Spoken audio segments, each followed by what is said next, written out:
Hello friends, good morning.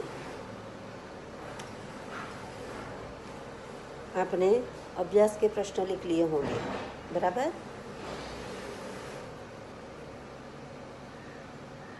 काव्य समझकर आपको लिखने हैं। दोहे आपको मुखपाठ भी करना है। परीक्षा में दोहे पूछे जाएंगे, बराबर। जैसे काव्य पूछे जाते हैं वैसे तो दोहे मुखपाठ करने हैं। दोहे का भाषांतर भी मुखपाठ करना है, बराबर। वह आप अपने शब्द में लिख सकते हो, पुस्तक में नहीं है। फिर भी कोई भी दोहा लिखकर आपको पूछा जाए कि इसका भावार्थ लिखिए, तो आपको लिखना होगा, बराबर। अब आज हम स्वाध्याय के प्रश्न देखेंगे। तो स्वाध्याय के प्रश्न के अंदर पहला प्रश्न क्या है कि कबीर साईं से कितना मांगते हैं, बराबर। तो कबीर संग्रह करना सही नहीं समझते। वे भगवान से उतना ही अन्न और धन मांगते हैं जितना उनके परिवार के लिए जरूरी है। उनके परिवार में न कोई भूखा रहे और द्वार पर आया हुआ कोई भी साधु भी भूखा न जाए। कबीर ईश्वर से इससे अधिक कुछ भी नहीं मांगते हैं, बराबर। तो ये हमारा कबीर कितना मांगते हैं उनका प्रश्न। अब दूसरा प्रश्न क्या है, तो बिना सोचे कार्य करने से क्या होता है। तो अब उसका उत्तर कि बिना सोचे समझे दोनों के बीच में लिटी, सोचे समझे कार्य करने से वह बिगड़ जाता है। काम बिगड़ने पर पछतावा होता है, साथ ही दुनिया में हंसी भी होती है, लोग मजाक उड़ाते हैं। इस प्रकार बिना सोचे कार्य करने से उनके बिगड़ जाने पर पछताना पड़ता है। इसीलिए तो हमने एक कहावत भी पढ़ी है कि अब पछताए क्या होत जब चिड़िया चुग गई खेत, है ना। समय बीत जाता है, उसके बाद पछताने से क्या फ़ायदा। तो बिना सोचे समझने से कार्य करने से हमें पछताना पड़ता है, बराबर। अपने शब्दों में ये लिख हो गया। अब तीसरा प्रश्न कि चंदन और भुजंग के उदाहरण द्वारा रहीम क्या कहते हैं। तो अब इसके लिए हम क्या लिखेंगे, तो रहीम कहते हैं कि सज्जन व्यक्ति बुरे लोगों के साथ रहे तो भी उनसे प्रभावित नहीं होते। जिस प्रकार चंदन के पेड़ पर सांप लिपटे होने पर भी उसमें सांपों का विष यानी कि जहर व्याप्त नहीं होता, फैलता नहीं है, वह उनके विष से अछूता ही रहते हैं। अछूता यानी दूर ही रहते हैं।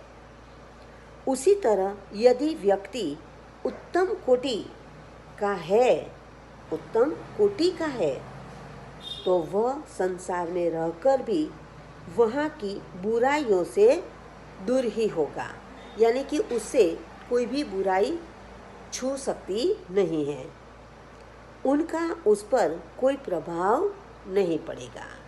समझ गए।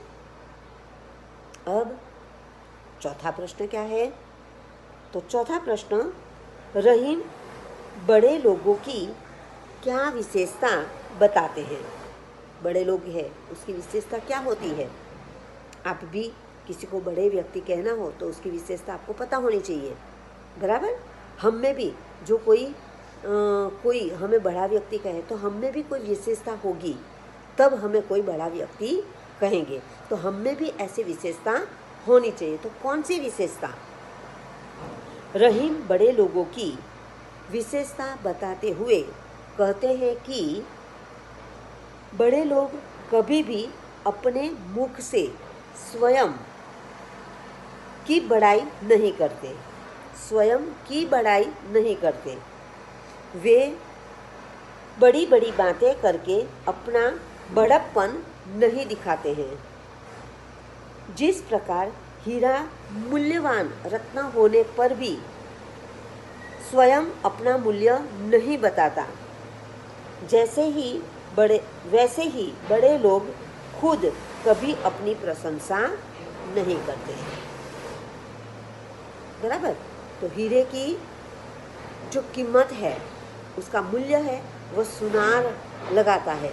वैसे ही हमारी जो विशेषता है, तो उस हमारी जो कीमत है, हमारी विशेषता है, वह दूसरे सामने वाले लोग बताते हैं। हम खुद हमारी बड़ाई करते नहीं हैं। बराबर? अब 5वां प्रश्न, तुलसीदास किसके घर नहीं जाना चाहते? किसके घर? बुलाते हैं उसके घर, चले जाओ चले जाओ, पर बुलाने पर भी लोग क्यों बुलाते हैं, वह जानना जरूरी होता है। वह कैसे है, वो भी जानना जरूरी होता है। तो यहाँ तुलसीदास क्या कहते हैं? तुलसीदास ऐसे लोगों के घर नहीं जाना चाहते जहाँ अपनेपन की भावना न हो। हमें आया हुआ देखकर लोग हर्ष का अनुभव न करें, यानी कि उसे खुशी ही नहीं है। आए हैं, आओ, चलो, काम हो गया, जाओ। तो ऐसे लोगों के घर हमें जाना चाहिए नहीं। जिनकी आंखों में स्नेह की चमक पैदा न हो, ऐसे घर में कभी नहीं जाना चाहिए। बराबर? तो हमें ध्यान रखना है, जो कोई बुलाए तो हमें जाना है, पर आपको बुलाने पर भी ऐसा जो व्यवहार हमारे साथ हो, तो उसके घर दूसरी बार कभी जाना चाहिए नहीं। बराबर? अब इस स्वाध्याय के 5 प्रश्न हमारे यहाँ खत्म हुए।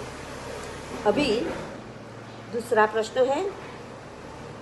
तो दूसरे प्रश्न में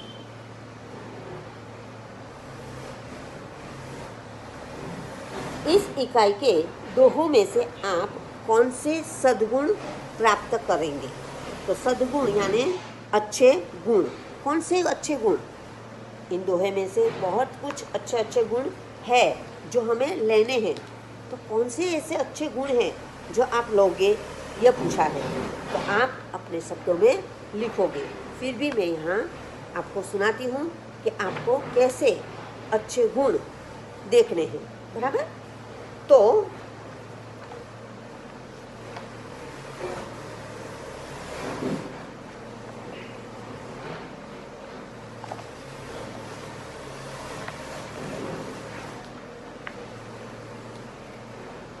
इस इकाई में संत कबीर, कवि रहीम और संत तुलसीदास के दोहे दिए गए हैं ना। कबीर की सीख है कि हम आवश्यकता से अधिक पाने की इच्छा न रखें, यानी कि जितना चाहिए उतना ही आप कमाओ, उतना ही आप लो, ज़्यादा लो मत और इकट्ठा मत करो। जो भी काम करे सोच समझ कर करें। अपने मुख से अपनी प्रशंसा करने से बचें। ये कौन कहते हैं? संत कबीर। बिना स्वार्थ के सबका भला चाहें। रहीम जी सीख देते हैं कि हम दूसरे से कुछ भी न मांगे, अपने स्वभाव को हमेशा उत्तम बनाए रखें। तुलसीदास जी प्रेम को धन से अधिक महत्व देते हैं, यानी कि धन महत्व नहीं है, प्रेम महत्व है। प्यार से जो बुलाए उसके घर जाओ, धन देखकर उसके घर जाना चाहिए नहीं। वे विद्यमान पाने के लिए परिश्रम करना जरूरी समझते हैं, यानी कि हमें आगे बढ़ना है, सफल होना है तो परिश्रम जरूरी है। इस प्रकार इस इकाई के दोहों से हम दान प्रियता, संतोष, समानता, सत्संग की, विनम्रता, परिश्रम, प्रेम पूर्वक आतिथ्य आदि सद्गुण सीखते हैं। तो इस तरह से हमें ये सभी सद्गुण याद रखने हैं और ऐसे जो हम जीवन जिए तो हमारा जीवन सफल होता है। बराबर। तो ये रहा हमारा प्रश्न 2। अब प्रश्न 3। तो प्रश्न 3 के अंदर क्या कहते हैं? निम्नलिखित जवाब मिले ऐसी पहेलियों का वर्णन कीजिए। आपको पहेली आगे भी पढ़ने में आ गई है, बराबर ना, और यहाँ पर भी है। मैं इसका उत्तर नहीं दूंगी, आपको अपने शब्दों में पहेली बनाकर लिखनी है। कौन सी पहेली है? तो तोता, पतंग और चिड़िया। शायद मैंने लिखा भी दी होगी आपको आगे पीछे। तो आपको ये 3 पहेलियाँ भी लिखनी है। यहाँ हमारा ये लेसन पूर्ण होता है। बराबर। अगली वीडियो में हम पुनरावर्तन 1 समझेंगे। तो इस लेसन के शब्दार्थ, मुहावरे जो भी है, अभ्यास के प्रश्न, स्वाध्याय के प्रश्न